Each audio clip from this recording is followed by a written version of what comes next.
Hi children, how are you? What about our last class? Did you remember the things we discussed in the last class?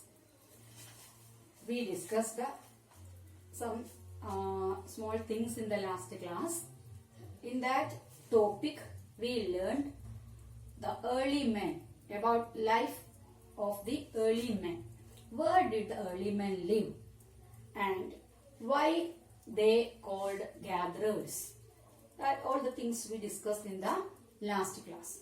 And we realized that the areas near Suleiman and Kirtar hills, the people began to grow crops such as wheat, barley, etc.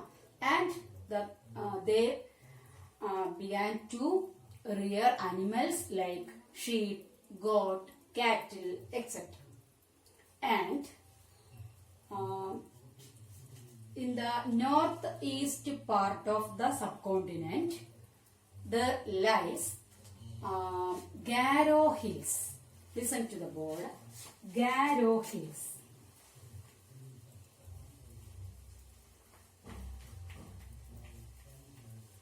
The northeast part of the Indian subcontinent. I always say in Indian subcontinent. Subcontinent. Did you hear the word subcontinent? What is that? Subcontinent is the southern part of Asia. Okay, the southern region of Asia together called a subcontinent. It included some other countries like Pakistan, Bangladesh, Nepal. All these areas also included in the subcontinent. Okay, southern part of Asia. So we mentioned here Indian subcontinent. Anyhow, in the northeast areas of the Indian subcontinent lies the Garo Hills. Garo Hills. And in the central India lies Vindhya mountain ranges. Vindhya mountain ranges.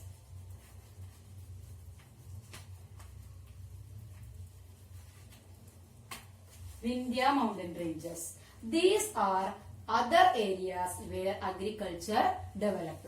In Garo Hills in the northeast areas and the Vindhya mountain ranges also, there also the agriculture developed. The places where the rice was first grown are to the north of the Vindhyas. In your textbook, clearly given a map in the textbook. You can see. In this map, here is the Vindhyas in the central India. Vindhyas.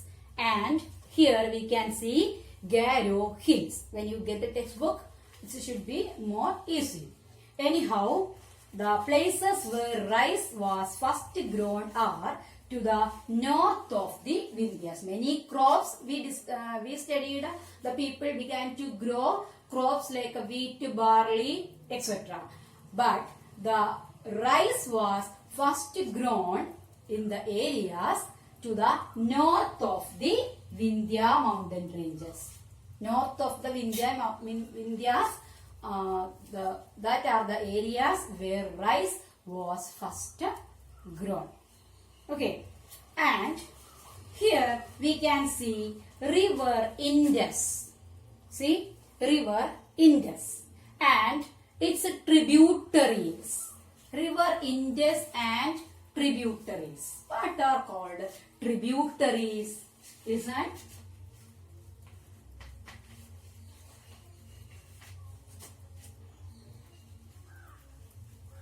Tributaries. What are called tributaries?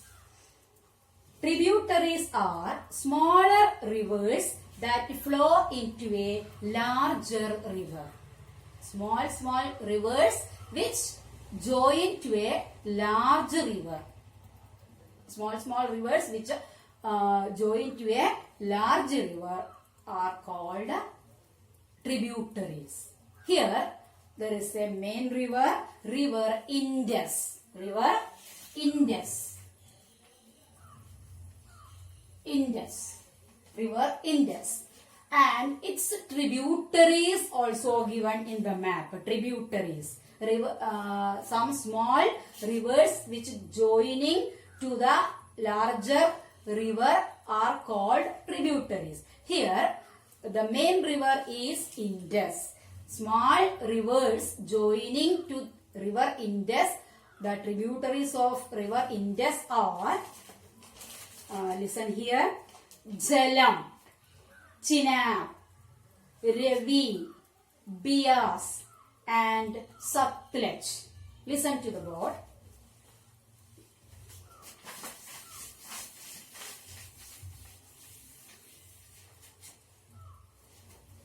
This is the main river, river Indus, and the small rivers which joining to river Indus are, listen, Jhelum, Jhelum, Chenab, Chenab, Ravi, Beas and Satluj. Listen, river Indus is the main river and these are the tributaries of river Indus. Which are the tributaries? Jhelum, Chenab, Ravi, Beas and Satluj. In these areas, see, about 4,700 years ago, some of the earliest cities flourished on the banks of these rivers. About 4,700 years ago, many cities developed in the banks of these rivers. Later, about 2,500 years ago, cities developed on the banks of the river Ganga and its tributaries and along the sea coast. Okay, 4,700 years ago, some cities flourished in the banks of river Indus and its tributaries, and about 2,500 years ago, cities developed on the banks of the river Ganga and some cities developed in sea coasts. Okay. Here we can see river Ganga. See, river Ganga and its tributary Son. River Ganga and its tributary. River Ganga's tributary is Son. Okay. So, cities began to develop in the banks of the river Indus and its tributaries, and later in the banks of river Ganga and its tributary. Okay. In ancient times, the area along these rivers to the south of the Ganga was known as Magadha. Listen. In the ancient period, the area along these rivers to the south of the Ganga, along the areas, along these rivers, the area along these rivers to the south of the Ganga was, southern part of Ganga was called Magadha areas. Listen once again, in ancient times, the area along these rivers, the area along these rivers to the south of the Ganga was known as Magadha. South of the Ganga was known as Magadha. All these are new words to you. So listen, the area south of the river Ganga was known as Magadha. Its rulers were very powerful. See, the rulers of Magadha were very powerful and they set up large kingdoms. Okay, these kings, powerful kings, set up large kingdoms. kingdoms were set up in other parts of the country as well. Not in the southern part of Ganga, not in Magadha, other parts of the country also, large kingdoms began to develop. Okay. So, what are the things we discussed? The tributaries. Okay. The river Indus tributaries are Jhelum, Chenab, Ravi, Beas, Satluj. Along these, the banks of these rivers, cities developed. Okay, and the southern part of Ganga, the area called Magadha, powerful kings were there. They set up big kingdoms. Okay. Then, throughout, people travelled from one part of the subcontinent to another. Continuously, people travelled from one part of the subcontinent to other part. For what purpose they may be travelled? We also travel to many places.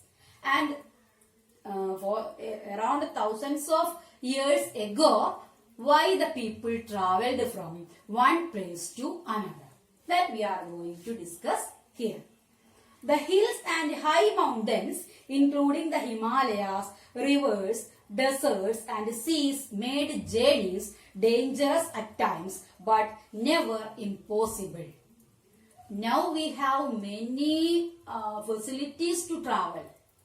Okay, we have our own vehicles, we have trains, aeroplanes, many things. But in thousands years ago, the people need to travel on foot or in their caravans, their horseback or camels, like that. Anyhow, they faced many obstacles during their journey. Mountains like Himalayas, deserts, rivers, all these things they want to overcome. Okay. So, but all these make them troubles, but they didn't stop their journeys.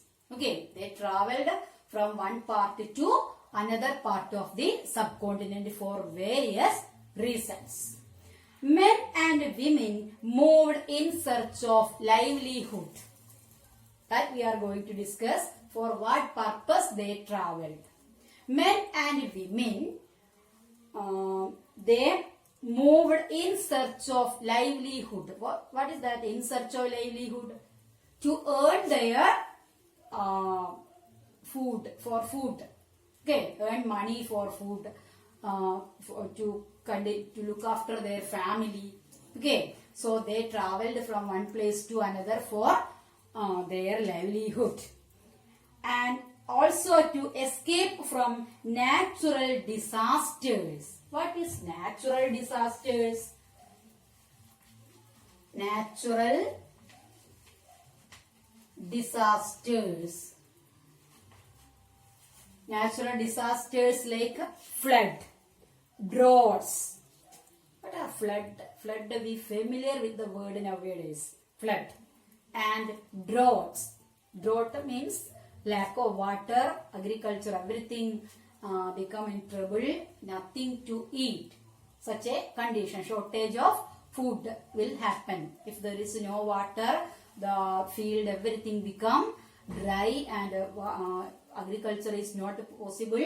Such a situation, all these are considered as natural disasters. Okay, so to escape from, if in their area this type of disasters happen, they will move from that area to another area to escape from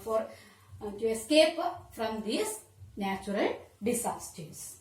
Sometimes men marched in armies, conquering others' lands. Sometimes men marched in armies. That means with all their soldiers, they marched from one place to another to conquer others' land.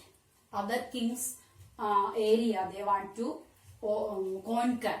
So, sometimes men marched in armies, conquering others' lands. Besides, merchants traveled with caravans or ships, their cart, or in ships. Merchants traveled carrying valuable goods from place to place. Valuable goods they carried, like gold, silver, like that, valuable things they carried from one place to another. And religious teachers walked from village to village, town to town, stopping to offer instruction and advice on the way. Religious people traveled from one place to another. During that journey, they stopped here and there, and they began to give good advices to the people. Okay, religious people, they began to give advices to the advice on the way, instructions and advice on the way. Finally, some people perhaps traveled driven by a spirit of adventure. Some people, such people are nowadays also simply going here and there, adventurous trips. Okay, some people moved from one place to another place only in an adventurous mood. Okay, they want to explore something. Okay, a spirit of adventure, wanting to discover new and exciting places. This type of people, actually, what may be their ambition? They want to discover new places. So such people simply move from one place to another place with the spirit of adventure. All these led to the sharing of ideas between people. This type of journey brought one thing. What is that? Sharing of ideas. Okay, the people began to mingle. So the ideas also spread. Okay, do you understand? So the ancient people traveled from one part of the subcontinent to another for various reasons. Okay, some of them traveled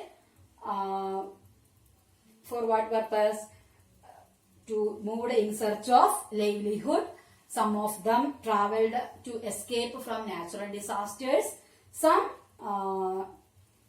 for a spirit of adventure. And religious teachers traveled and they gave instructions and advice to the people. Okay, so for various reasons, the people began to travel from one place to another. Okay, so listen these things carefully, and I will give you some questions. You should answer it, and you should send it to my own number, not post your answers in the class groups. Okay, thank you.